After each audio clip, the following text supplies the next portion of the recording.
உலகெங்கும் வாழும் என் இனிய தமிழ் நெஞ்சங்களுக்கு இயற்கை ஜோடம் சார்பாக என் இதயகணிந்த வணக்கத்தை தெரிவித்துக் கொள்கிறேன். அனைவரிடமும் சகஜமாக பழகத் தெரிந்த, எல்லா இடத்திலும் அனுசரித்து நடக்கத் தெரிந்த, எவ்வளவு பெரிய பிரச்சனையும் மென்மையாக கடக்க தெரிந்த கடகராசிக்காரர்களுக்கு இந்த புது வருடம் எப்படி இருக்கும் என்றால், எல்லா ஜோட குருமார்களும் அஷ்டமத்து சனி என்று ஒரு பயமுறுத்தலை ஏற்படுத்தியிருப்பார்கள். பொதுவாக 8ஆம் இடத்தில் சனி வருவது சின்ன சின்ன விபத்துக்கள், ஏன் ஒரு சிலருக்கு உயிர் கண்டமே ஏற்படும். அது அவரவர் சுய ஜாதகத்தில் சனி பகவான் என்ன நிலையில் இருக்கிறாரோ அதை வைத்துத்தான் கடுமையான விஷயங்கள் நடக்கும். ஆனால் பொதுப்படையாக 80% 8இல் சனி வருவது மிக நன்று. அது மட்டுமல்ல, 3ஆம் இடத்தில் கேதுவும் 9ஆம் இடத்தில் ராகுவும் இருப்பது மிகப்பெரிய நன்மையாகும். 3ஆம் இடத்தில் இருக்கும் கேது 3ஆம் பார்வையை தன்னுடைய ஜென்ம ராசியான கடகராசியை பார்வையிடுவார். பொதுவாக கேது பகவான் பார்வையிட்டாலும் சரி, சஞ்சாரம் செய்தாலும் சரி, கேது பகவான் என்பவர் யானோதயக்காரகன். ஏற்கனவே பல வீடியோக்களில் கேது பகவானை பற்றி விரிவாக்கமாக சொல்லியிருக்கோம். அதனால் இந்த பதிவில் கேது பகவானின் கதையை எடுக்காமல் சுருக்கமாக நாம் என்ன சொல்ல வந்தோமோ அதை சொல்லுகிறோம். கேது பகவான் என்றால் யானத்தை கொடுப்பவர். யானம் என்பது சும்மா ஒருவர் கிடைத்து விடாது. ஒரு ப்ரமோஷன் என்பது கொஞ்சம் கடுமையாக கஷ்டப்பட்டு உழைத்தால்தான் ப்ரமோஷன் கிடைக்கும். அதுபோன்று இந்த கேது பகவான் உங்களுடைய ஜென்ம ராசி கடகராசியை 3ஆம் பார்வையை பார்ப்பதனால் இந்த காலகட்டத்தில் சொந்தம் என்றால் என்ன, பந்தம் என்றால் என்ன, காசு பணம் என்றால் என்ன என்று அருமைகளை அறியும் காலமாக இருக்கும். ஏனென்றால் கடகராசியில் சிலர் விளையாட்டுத்தனமாக இருப்பார்கள், வெள்ளந்தியாக இருப்பார்கள். அந்த வெள்ளந்தியாக இருந்தவர்களெல்லாம் இன்னைக்கு புரட்டி போடும் காலமாக இருக்கும். அதற்காக ஏதும் பயப்பட தேவையில்லை. முன்னெச்சரிக்கையாக இந்த பதிவை நீங்கள் பார்த்தீர்கள் என்றால் மற்ற கடகராசிக்காரர்களுக்கும் இந்த பதிவை ஷேர் பண்ணுங்க, அவர்களும் விழித்து கொள்ளட்டும். இந்த காலகட்டத்தில் நீங்கள் என்ன செய்ய வேண்டும் என்றால், யாருக்கும் துணிந்து ஜாமீன் போடக்கூடாது. கோர்ட்டு கேஸ் என்று ஏறக்கூடிய நிலை ஏற்படும். அதனால் எந்த பிரச்சனையாக இருந்தாலும் முன்கூட்டியே கொஞ்சம் பொறுமையாக ஹேண்டில் பண்ண வேண்டும். சடீரென்று வார்த்தைகளை விட்டுவிடக்கூடாது. எதுவாக இருந்தாலும் திருவள்ளுவர் பழமொழி போல யாகவராயினும் நாகாக்க சோகப்பார் சொல்லிலுக்கு பட்டு என்பது மறந்துவிடக்கூடாது. கொஞ்சம் பொறுமையாக நிதானமாக நீங்கள் ஹேண்டில் பண்ணால் இந்த புது வருடம் உங்களுக்கு இனிய வருடமாக அமையும். அதேபோல் 9ஆம் இடத்தில் திரிகோணஸ்தானத்தில் ராகு பகவான் சஞ்சரித்துக் கொண்டிருக்கிறார். வியாபாரத்தில் இருப்பவர்களுக்கெல்லாம் மிகப்பெரிய ஒரு நன்மையை நடக்கும். ஏற்றுமதி இறக்குமதி செய்பவர்களுக்கெல்லாம், கடல் தாண்டி செல்பவர்களுக்கெல்லாம் நல்ல வருமானத்தை கொடுக்கும்.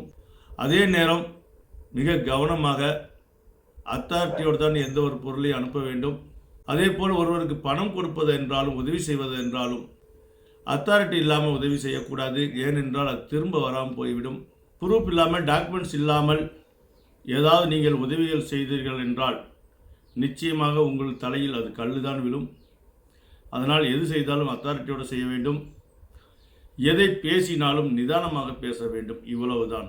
எந்த ஒரு விஷயமும் வருமுன் காப்போம் என்ற விஷயத்தை இந்த காலகட்டத்தில் மறக்கக்கூடாது.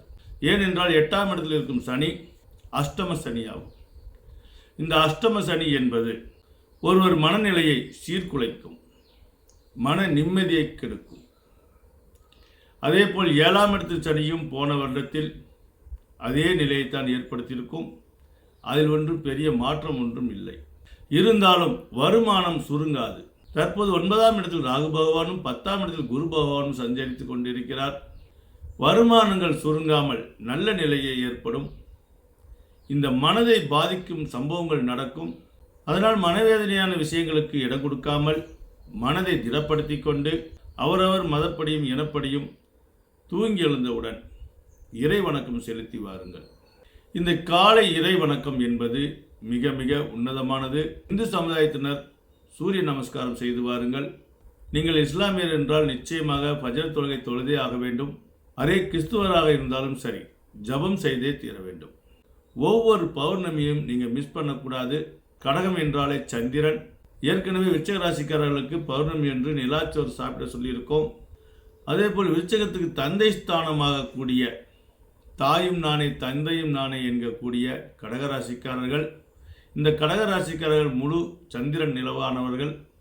அதனால் ஒவ்வொரு பௌர்ணமியும் நீங்கள் மிஸ் பண்ணாமல் நிலாச்சோறு சாப்பிட வேண்டும். நிலாச்சோறு என்றால் அந்த காலத்தில் ஆற்றங்கரையில் உட்கார்ந்து நிலவை பார்த்து ரசித்து கொண்டு அதெல்லாம் ஒரு காலம். இன்னைக்கு நீங்கள் அப்பார்ட்மெண்ட்லேயே இருந்தாலும் கூட இருந்து ஜன்னல் வழியாக நிலவை பார்த்தால் கூட போதும். அந்த நிலவை பார்த்து கொண்டு ஒரு வாய் சோறாவது சாப்பிட வேண்டும். அதுதான் இது சாங்கியம் சம்பிரதாயம். அதுதான் பரிகாரம். பரிகாரம் என்றால் அதற்காக மிகப்பெரிய ரிஸ்கெல்லாம் எடுக்க வேண்டிய அவசியம் இல்லை. இருந்த இடத்திலிருந்து, ஏனென்றால் இப்போலாம் ஸ்பீடு காலம். பரிகாரம் எல்லாம் போகிற போக்கில் செஞ்சுட்டு போயிட்டே இருக்கணும். அதற்காக பெரிய செலவுகளும் எடுத்துக்கூடாது, அதுக்காக பெரிய டைம்களும் எடுத்துக்கூடாது. இந்த பௌர்ணமி என்று இந்து சமுதாயத்தினராக இருந்தீர்கள் என்றால் உங்கள் அருகில் இருக்கும் கோயிலுக்கு சென்று வரலாம். அது முடியாதவர்கள் வீட்டில் இருந்தபடியே மொட்டை மாடி வசதி இருந்தால் அதை பயன்படுத்தி கொள்ளலாம். அல்லது நீங்கள் ஒரு அப்பார்ட்மெண்ட்டில் இருக்கக்கூடியவங்களாக இருந்தால் ஜன்னல் வழியாக நிலவு தெரிந்தால் கூட போதும். நிலவை பார்க்கணும், ரசிக்கணும். அந்த நிலவை பார்க்கும் பொழுது தன்னுடைய முகத்தில் எந்த சோகமும் இருக்கக்கூடாது. அதற்கு முன்னாடி 5 நிமிஷத்துக்கு முன்னாடி உங்கள் வீட்டுக்குள்ளே வேறு ஏதாவது பிரச்சனை இருந்தாலும் கூட அதையெல்லாம் மறந்துட்டு உடனே முகம் கழுவிட்டு நிலா வந்தவுடன் நிலவை ரசிக்க ஆரம்பிக்கணும். இதுதான் மிகப்பெரிய பரிகாரம். அதற்காக மண் சோறு திங்கணுமோ, பாத யாத்திரை போகணுமோ, கடினமான தவம் கிடக்கணுமோ என்ற அவசியம் இல்லை. தூங்கி எழுந்தவுடன் சிறிது தியானம் செய்யுங்கள். நீங்கள் தூங்கி எப்பொழுது எந்திரிக்கிறீர்களோ அப்பொழுது கிழக்கு முகமாக பார்த்து உட்கார்ந்து சமணங்கால் இட்டு இடுப்பை நல்ல உயரமாக உயர்த்தி மூச்சை நல்ல தம் இழுத்து ஒரு 15 முறை 20 முறை உங்களால் எவ்வளோ நேரம் முடியுமோ அவ்வளோ நேரம் மூச்சை அடக்கி மெதுவாக விட்டோம் என்றால் உங்களுடைய சுவாச காற்று மட்டுமல்ல, உங்களுடைய மனநிலையும் சீராகும். பொதுவாக பொருளாதாரத்தில் என்ன சீர்குலைந்தாலும் மனநிலை மட்டும் திரகாத்திரமாக இருந்தால் அவன் எதையும் சாதிப்பான். மனோக்காரகன் என்கிற சந்திர பகவான் ஆட்சி செய்யும் கடகராசி. அந்த மனதை நீங்கள் தன்னம்பிக்கையோடு செயல்படும் பொழுது அஷ்டமத்து சனியாக இருந்தால் என்ன, 7.5 சனியாக தான் இருந்தால் என்ன, நம்பிக்கை என்கிற தும்பிக்கை இருக்கும் பொழுது எதை பற்றியும் கவலைப்படாமல் வாழ்வில் வெற்றி அடையலாம். அதனால் மற்ற வீடியோக்கள் பார்த்து பயப்பட வேண்டாம். ஏனென்றால் ஒவ்வொருவரும் ஒவ்வொரு கருத்தை தெரிவித்துக் கொள்கிறார்கள். அதிலும் ஒவ்வொருவர் பயமுறுத்தும் அளவுக்கு பதிவை போடுகிறார்கள். அதை கண்டு பயப்படாதீர்கள். பொதுவாக கடகராசி என்றாலே தாய்மை ராசி, அதாவது காலபுருஷத்துக்கு தத்துவப்படி 4ஆம் ராசி. அந்த 4ஆம் இடம் தாய்மை குணம் கொண்டது. இந்த மீனராசிக்காரர்கள் எப்பொழுதும் தகப்பனை ரோல் மாடலாக எடுத்துக்கொள்வார்கள். அதே போல் கடகராசிக்காரர்கள் தாயைத்தான் ரோல் மாடலாக எடுத்துக்கொள்வார்கள். அந்த தாயை ரோல் மாடலாக எடுத்துக்கொண்ட அனைவரும் தாய்மை உள்ளத்தோடு செயல்படக்கூடியவர்களாக இருப்பார்கள். இந்த கடகத்தில் பிறந்தவர்கள், கடகத்தில் பிறந்தவர்கள் பசுந்தோல் போற்றிய புலிகளும் இருக்கிறார்கள். அது ஒரு 10% பேர் தான். ஆனால் மீதி 90% பேர் தாய்மை உள்ளம் கொண்டவர்களாக இருப்பார்கள். அந்த 10% பேர் அமைதிப்படை சத்யராஜ் என்ன மாதிரி கேரக்டரில் நடித்திருப்பாரோ அதே கேரக்டர் அப்படியே இருக்கும். ரொம்ப மென்மையாக நடந்து கொள்வார்கள். மிகப்பெரிய ஏமாற்று பேர் வழியாக இருப்பார்கள். ஆனால் 90% பேர் தாய்மை உள்ளம் கொண்டவர்கள், மிகவும் நேர்மையானவர்கள், பாசத்துக்கு அடிமையானவர்கள், பாசத்தை கொட்டக்கூடியவர்கள், அன்னதானம் மனமுவந்து செய்யக்கூடியவர்கள், பிறர் துன்பத்தை தன் துன்பம் போல் கருதி மனம் வருந்தக்கூடியவர்கள், தானம் தர்மம் செய்யக்கூடியவர்கள் இந்த கடக ராசிக்காரர்கள். இந்த கடகத்தில் பிறந்த ஆணும் பெண் தன்மை குடிக்கொண்டிருக்கும் இவர்களுக்குள். ஒரு பெண் எந்த அளவுக்கு பொறுப்பாக நடந்து கொள்வார்களோ அதே போல் இந்த கடகத்தில் பிறந்த ஆணும் பொறுப்பாகத்தான் நடந்து கொள்வார்கள். என்னை கேட்டால் நீ யாருக்கு குழந்தையாக பிறக்க வேண்டும், என்னை கேட்டால் நான் கடகராசிக்காரர்களுக்கு தான் குழந்தையாக பிறக்க வேண்டும் என்று வரன் கேட்பேன். ஏனென்றால் இந்த கடகத்தில் பிறந்தவர்கள் தன் குழந்தைகளை அவ்வளவு பேணி காப்பார்கள்.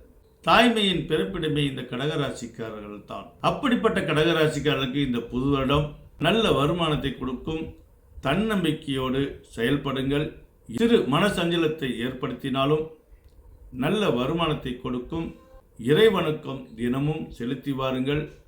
சிறிய தியானமாக செய்து உங்களுடைய மனோ வலிமையை உறுதிப்படுத்தி வெற்றி பெறுங்கள் என சொல்லி மீண்டும் அனைவருக்கும் என் நெஞ்சார்ந்த வணக்கத்தை தெரிவித்துக் கொள்கிறேன்.